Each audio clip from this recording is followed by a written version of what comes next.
It's time for Life Engineering, processes that combine science, wisdom, and spirituality to build a life of alignment. Joining Dr. Pat is your host, Gabriela Embon, bringing you bi-weekly wisdom nuggets, your step-by-step guidance to build a life of no regrets. Stay tuned as they uncover powerful processes for you to realize your true potential. Are you ready for some magic wisdom? Life Engineering starts now. Hey everybody, I'm Dr. Pat. We have got a great show for you today, and we're going to get right at it. This is number 3 in the series, The Power of Yes. Gabriela has put this together for many, many reasons, but there is an essence to understanding the power of yes. Today, we're going to be talking about the psychology of yes. Gabriela, I mean, this is an exciting series. I always look so forward to having a conversation about this with you. I'm beyond excited even for the next episode, in which we're going to talk about the spirituality of yes. Oh. I held myself from just going into it today because we have planned this. But yes, I'm really enjoying this new series that we're doing. Absolutely. And, I was thinking about what makes us say yes. I mean, everybody has certain areas in their lives that they find it easy to say yes to, and then other aspects that we tend to be more in avoidance or more protective mode, if we might call it. Some areas our heart is super open, other areas our heart tends to be more closed. Do you agree? I agree. And, when I look back at my life, I think about how I've evolved in this, right? Because the things that were really hard for me when I was younger, now I get hungry for, right? And I think that's part of the power of yes, is it really teaches us some things, but it also liberates us in so many ways. Don't you think? Absolutely. Absolutely. So I'm curious, which areas of your life you find that you're bolder, or it's easier for you to say yes to? Now, you mean? Now? Love. Mm-hmm. Because, if you grew up the way I grew up, it's like love. No, like why? But we've talked about this in previous shows. I was going to say, I love how you always bring me back to that beautiful, most important thing. Absolutely. It's love. And okay, so let's break it down for a minute. It's not just love of other people, but it's also love of yourself. Because if you are not loving yourself, okay, what then? Do you even know what love is? And so this is, to me, the lesson I learned. And thank goodness I've learned it in this lifetime. I didn't know that I would. I didn't know that I'd learn how to open my heart, but I did. Wow. So saying yes to opening your heart. I love that. Yes. Yeah. I reflected on this question because it is one thing we can say is that fears can take us, away from being that open and bold and having that courage. I mean, the fears are valid, right? The fear of the unknown, the fear of failure, of being judged, rejected, even fear of success is a form of unknown, right? Especially if success is unknown, we'll be afraid of it, right? But you will say, okay, because of my fears, I will probably only say yes to whatever is within my comfort zone and no to what's on the other side of the fence. So I actually needed to get to the bottom of this. And I said, it cannot be that simplistic, right? I want to understand, why do I say yes to certain opportunities and I retract on others? So I reflected on that. And it made me realize that I say yes to new opportunities, even if they are unknown. So it's almost like the fear of the unknown is not a block for me. I say yes to new opportunities of creating more, as long as they don't change the way I already operate. So let me clarify. I'm happy to creating more, even if I don't know how. I always go with, I'll say yes, and then I'll figure it out.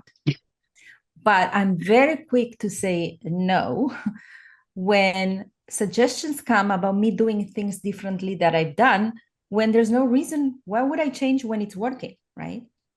I'll give you an example so I make myself more clear. Way before the pandemic, before we could even think about, nobody was prepared for that. My husband has suggested that I start teaching online. And at that time, the academy was operating only in person with local people. And the courses were full. And I was having a blast having everybody. And, hosting, because the academy had a big kitchen and a boardroom. So it was a whole experience. And I brought a clear no, I'm not teaching online. Why would I shake the boat? This is working for me. Don't try to change me the way I operate if it's working.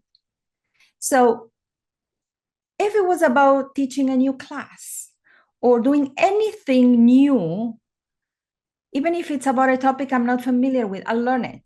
As long as I still operate within my vibrational state, within what I already know, and that works. Does it make sense? It makes sense because I can think about 2 or 3 things along those lines. Like for us as a network, we're a 20-year network. We started out with positive talk before anybody was doing it, but then what? Video? Like video?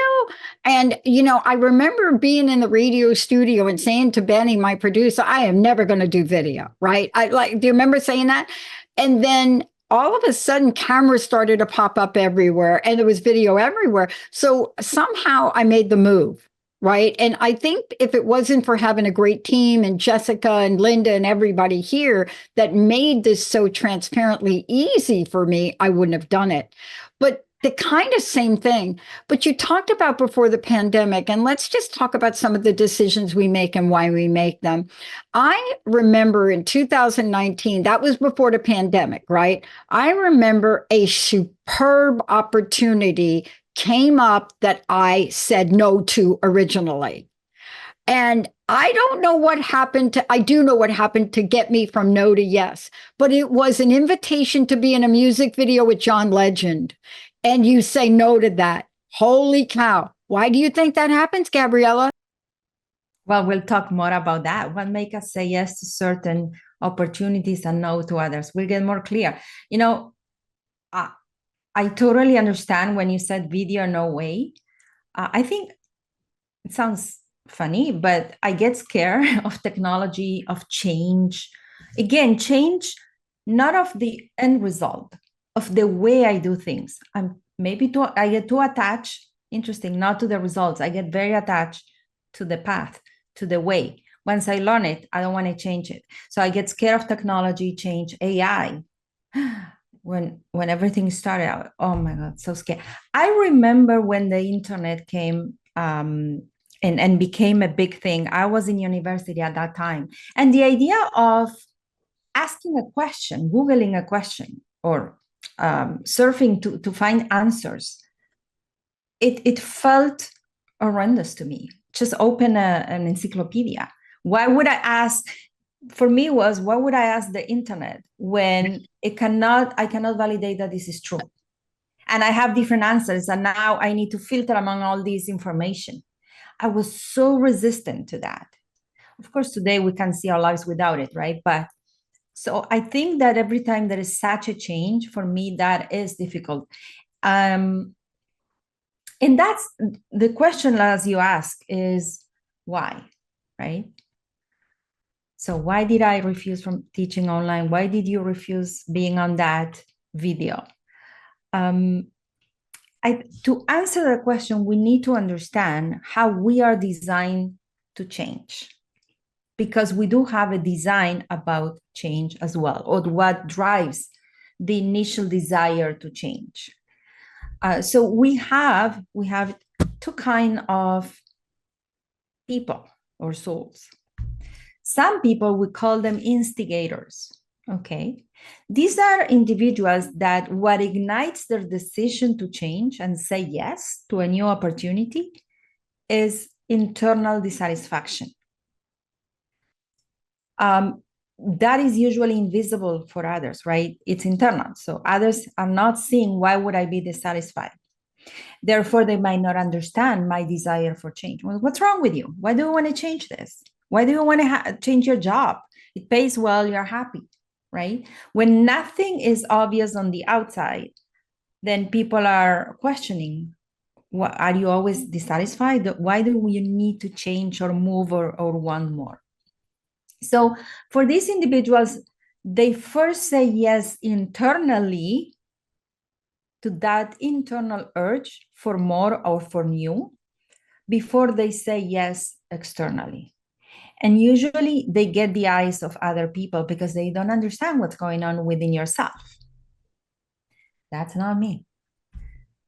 I am under the category of the reactive people. These are people that usually say yes to new opportunities when whatever they are doing doesn't work anymore, or disappears, like with the pandemic. Okay, you cannot meet online, you cannot teach, on person, you cannot teach in person anymore. It's no longer available. So now you need to figure it out. So it's like life puts you in a corner. Now you need to figure it out. You have no choice but to change. So I love these two, by the way. I love that you broke this down like this, because I think we're talking to people. I want you all to go back, if you didn't hear what Gabriela just said, and think, which one am I? Which one am I? Which one am I? And I love that you said that, because I'm thinking to myself, I'm more like a yes person. As a matter of fact, Linda will tell you, Linda will tell you, oh my gosh, Pat, you like trust people immediately. Like you give everybody like an A+. Even when I say to you, you should think that through. And what does that mean? That means I'm more prone to say yes to something, right? But when I go to no, there has got to be a reason that almost always doesn't make sense, right? Because it's not about logic, it's about emotions. That's right. And let's just clarify that between the instigators and the reactive people, it's of course a spectrum. So yes, it's it not is. one or the other. We can even be in the middle and embody both ways, right? But definitely,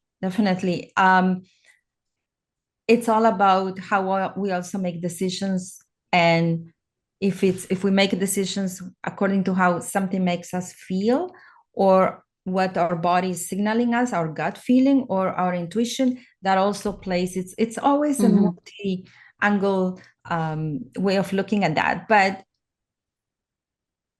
I like to understand, why do we say yes to certain aspects, and when do we say definitely no, by looking at these two as the first filter. And then, of course, you need to apply into that, because it's not you're going to say yes to everything or not. You need to apply to that your own compass and internal decision maker. Totally. Oh, you should have. I think you were in our house today. I think you had to be in here today. And what's fascinating about what we're talking about is, I wish you would have been in here talking with myself, Linda, and her sister today as we were debating something, because you'd have been able to step in and just help us all out. This is so important. I can't even begin to thank you for taking this series on, because you bring something very fresh to the conversation. Yes. And it's your engineering approach, but people mistake engineering for not being intuitive, for not being imaginative. No, that is not true. That is not true. But what you're bringing to the table is you're breaking it down the way we can understand, because we're getting ready to talk about, how does this turn out? How did you make those decisions? And by the way, what does mindset have to do with anything? Because it's got to be part of the conversation. I'll tell you, what the hardest part is for me right now? I'm already at next week, because I know who I am today and how I make decisions, but I haven't always been like that. Yeah. Mindset is a huge component. We'll talk about it. But I just want to clarify what we were talking about before. The invitation here is very clear. The invitation is to reflect on what you say yes to, what you say no to. What's your modus operandi? How do you work? Are you more instigated, more, that it's an internal dissatisfaction that nobody can see and it's even difficult to explain? Or is it when something external happens, it moves you to change? And not only to reflect, but also to accept it without judgment. Because normally we run into, why can't I be more like this? Why am I like that? Why am I always dissatisfied? Maybe you're not dissatisfied. Maybe you have outgrown where you are, and there's that internal urge for more. So the invitation is to reflect on that and then fully accept and embrace that way without judging yourself more than anything. I love that you said that. And then we filter that through our decision-making process. Do you use emotions to make decisions? Hopefully no, when you are on a wave. Never emotions when you're on an emotional wave, right? Always the next day, let me sleep on it. Do you use your gut feeling, which is me? I'm a generator. For me, is a physical sensation in my gut. Do you use your intuition? Is that internal voice that tells you what to do in the moment? That still will operate. But the question is first, what moves you into change, internal or external? And then, of course, as you said, we have the mindset. The mindset required to say yes. Can I ask you a question that I think will set this up for you? I interviewed a wonderful woman this morning. We're expanding our marketing team. I've interviewed two amazing people, one yesterday, one today, and they did all their homework. So you're right about the internet. This one person, what do you call it? Researched me. I can't believe I said research me on the internet. This person researched me on the internet before. She said, I cannot believe everything about you. I cannot believe you're educated, blah, blah, blah, blah, blah. And then she went on during the interview when I asked her a question. She said, I was a little surprised, especially with the show. Why aren't you on TikTok? I got a hot flash. Why? Are you not on TikTok? Why are you not on TikTok? And I had this moment, but her question stayed with me because now doing this show with you, why are we not on TikTok? Why isn't at least the psychic and the doc on TikTok? And I'm going to reserve the answer to that question until you're done walking us through, because it's not logical. Okay. It's not. Why did I say no to being with John Legend? On the John Legend, I did go, and it was amazing. I'm like in this video, right? But what was it that came up for me? Let's have you walk us through this, because sometimes intuition is enough and sometimes it ain't. Okay. Intuition is the voice that tells you what to do without explanations. Like you said, it's not a reasonable reason. But if it's explaining itself, then it's not intuition, it's your fears, most likely. But let's talk about that. Bingo. Which all come from our spleen energy center, so it's from the same. But let's talk about the mindset then. First of all, we want to say yes to the right things, meaning the things that align with our vision and direction, right? And not things that obviously take us to a complete different road, because then that becomes a coping mechanism. So say yes to the right things, the things you wish to explore, and say yes for the right reasons. Don't say yes out of fear, obligation, sacrifice. Keep in mind the energy of the choice equals the energy of the consequence. So again, if you apply your decision-making filter, whether it's intuition, gut, or emotions, most likely you'll say yes to for the right reasons, or no for the right reasons, like fear we were just mentioning, right? That wouldn't be a right reason. But no matter what your design is, you want to keep in mind what are the steps required to say yes, or even the qualities or virtues that we embody when we say yes. We talked about these in a previous episode. One of them is courage. We had a whole episode about courage, right? When you say yes, you most likely embark on the unknown. So the courage is the virtue that we embody in those cases, but also faith and optimism. Faith in what you're about to do, that it will either work or take you to the next step. Even if it didn't work, it will propel you forward. You learn something about it. No matter what it is, there's an opportunity. That's the optimism and the faith. And then one that I'm seeing a lot with my clients lately, commitment. And the commitment is dual, but here we fall short. I'm not talking about commit and do whatever it takes to make it work. The first layer of commitment is not even about actions. The first layer of commitment is about stop looking in the past and what didn't work. So if I'm working with a couple and it's new, it just started working, and one of the spouses says, because they always do that and they never do that, and I don't think they're going to change. Okay, wait a second. We just started. We're doing something new. If we keep living according to the results of the past, we won't be able to move forward. I gave that analogy. It's like going to a new doctor that is giving you a new medication and say the medication doesn't work. So the doctor will tell you the previous medication didn't work. Now we're trying a new one. And that's the first commitment, to give the new a chance. You said yes to a new medication. You said yes to a new way of working on your relationship. Give it a fair chance. And for me, that's the first layer of commitment. But it's easy. We don't realize it doesn't work. What you didn't work, right? So even in your business, your previous strategy didn't work. Give this one a fair chance. So Absolutely. That's the first layer of commitment. And the second layer of commitment, of course, is to do whatever it takes for this to work. Open a new page. Forget about the old ones and fully embrace this one. Be present. Give it all the energy as it is new.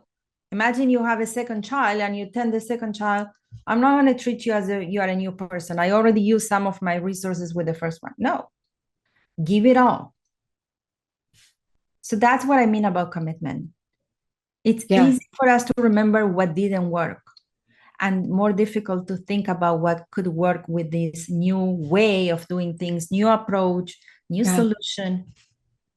Yeah, I love the way you're breaking this down. And I know at future shows, we can dig more into the relationship between some of the things we've talked about. For example, the relationship between trust and commitment. And, what I've learned in my research and in my life, we talk about end results, but how you get to the end result, actually, at least in what I've been able to empirically show, the how you do something is, if not equally or more important than your outcome. And what do I mean by that?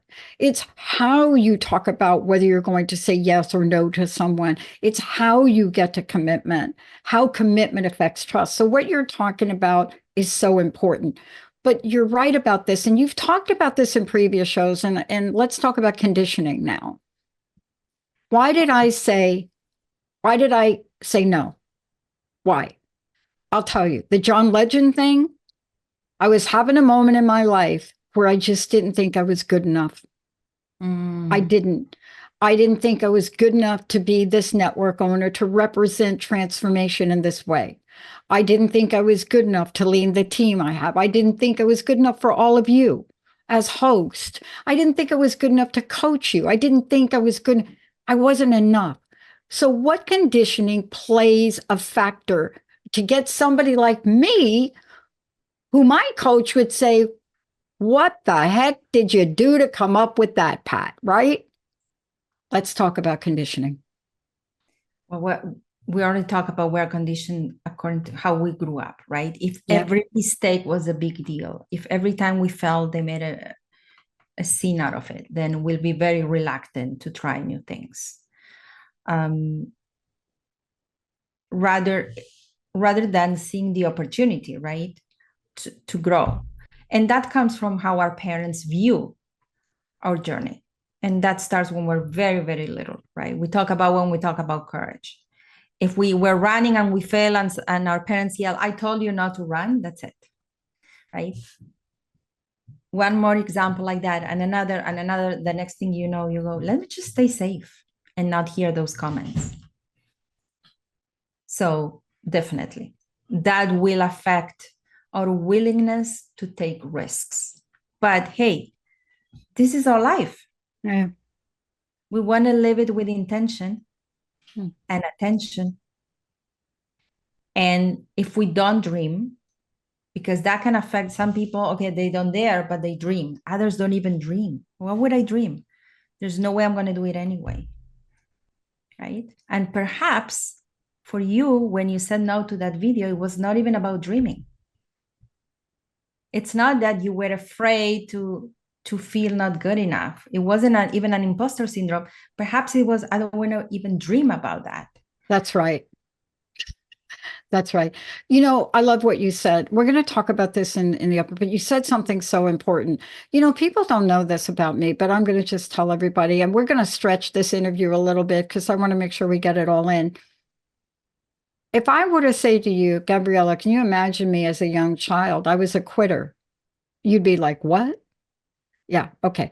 So when I was young, until my stepmom got a hold of me, I was a quitter. If I couldn't do it good, I wasn't going to do it.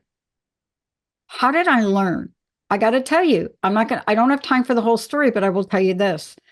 We got these pogo sticks one year and I couldn't do it. And my sisters could. And I just threw it under the curb, almost down the sewer in the Bronx. And my stepmom watched me do that and would not let me in the house, not for dinner, not when it got dark, until she watched me do it. Wow. So what did that teach me about perseverance, right? You see, I think that's kind of a good conditioning in a sense, because I was a quitter. I would have taken that pogo stick and I would have thrown that thing and never thought about it again. And she's like, oh, no, honey, you're not doing that. What do you think? Well, that's it. She was seeing the quitting as a failure and not your attempts as failure. What a beautiful gift. Right? Right? She never said anything to me. She never said to me, oh my God, you're off. She never said that. And she actually, my two sisters got in trouble for making fun of me. She never said that to me. But I tried to come in the house 5 times. And she said, honey, Southern drawl, honey, all you need to do is just jump up and down that 3 times. That's all I'm asking you to do. And I'm huffing and I'm puffing and I'm crying and I'm throwing it across the street. Thank you for that, Mom. This is what we're talking about. So let's bring this full circle. Faith. Talk about faith. We've mentioned it 3 times in the show. Talk about it from where you sit. Faith in ourselves that we can make things better. Faith in ourselves that we deserve. And faith that brings us to the spirituality of yes, but the whole story next episode. Faith in the world. We are here to make the world a better place. We need to have faith that we can do that in our own way. That we're here to find divine and light in everything. And faith in the world, that the world can accept our light and become better. So we want to, in a way, refuse to see the dark in everything, be open to discover the light in everything. Like you just said, you could have viewed this episode as very negative, traumatic, hurtful. You could resent her for that, but yet you chose to see the light in that. So when you say yes and you commit, you are agreeing to become an explorer of the light that is actually faith. This is what faith is about. Let me explore the light. It exists. And I am committed to find it everywhere. Wow. I love this. Gabriela, how do we find out more about you? I can't wait for the next episode. Give everybody like a little sneak peek. How do we find out more about you, about the coaching academy, everything? Yes, go ahead. So next episode, we'll start with a beautiful story that happened this weekend. And like I said, I held myself from just changing last minute. But yes, people can find me at coachingacademy.net. I can't tell you how much I honor you, the work you're doing, and the power of your yes to continue and bring this series out because it changes the lives. It touches so many people.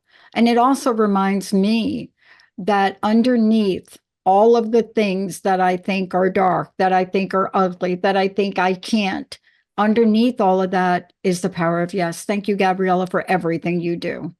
Thank you, Dr. Pat. And remember the words you just said, the last words. We're going to start with a beautiful story on that next episode. I love it. Thank you all for tuning us in, turning us on. Please, if you've missed the other episodes, please go back and watch them.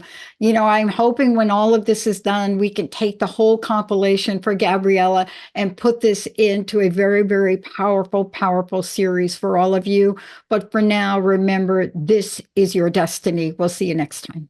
You have been listening to Life Engineering, processes that combine science, wisdom, and spirituality to create a life of alignment on TransformationTalkRadio.com. Join host Gabriela Embon and Dr. Pat every first and third Tuesday at 11 a.m. Pacific for bi-weekly wisdom nuggets on how to create your perfect synergy between your mind, body, and spirit in order to realize your true potential. For more information, visit Gabriela at coachingacademy.net.